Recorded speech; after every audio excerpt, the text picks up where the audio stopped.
नाशिकचे पोलीस आयुक्त संदीप कर्णिक, पोलीस उपायुक्त मोनिका राऊत तसेच सहाय्यक पोलीस आयुक्त शेखर देशमुख यांच्या मार्गदर्शनाखाली बकरी ईदच्या पार्श्वभूमीवर बेकायदेशीर जनावर वाहतुकीवर प्रतिबंध घालण्यासाठी विशेष मोहीम राबविण्यात येत आहे। त्यानुसार आडगाव पोलीस ठाण्याचे वरिष्ठ पोलीस निरीक्षक उमेश पाटील यांना प्रतिबंधात्मक कारवाईचे आदेश देण्यात आले होते। दरम्यान आडगाव पोलीस ठाणे हद्दीत गुन्हे शोध पथक रात्रपाळीमध्ये गस्त घालत असताना पोलीस अंमलदार प्रीतम बोराटे यांना पहाटेच्या सुमारास गोपनीय माहिती मिळाली की पांढऱ्या रंगाच्या आणि काळ्या रंगाच्या तात्पडीने झाकलेल्या पिकअप वाहनातून जनावरांची अवैध वाहतूक केली जाणार आहे।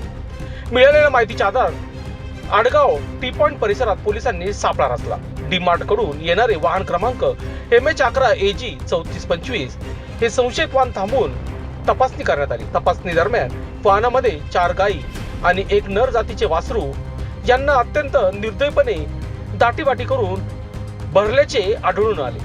वाहन चालकाकडे जनावरांच्या मालकीबाबत तसेच वाहतुकी संदर्भातील कागदपत्रांची चौकशी केली असता त्याने उडाउडीची उत्तरे दिली। त्यामुळे संशय अधिक बळावल्याने वरिष्ठ अधिकाऱ्यांना माहिती देऊन वाहन आडगाव पोलीस ठाण्यात आणण्यात आले।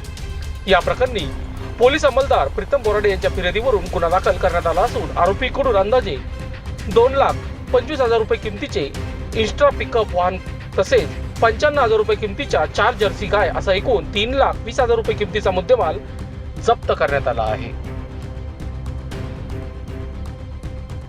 वृत्त संकलन विभाग, आडगाव, नाशिक।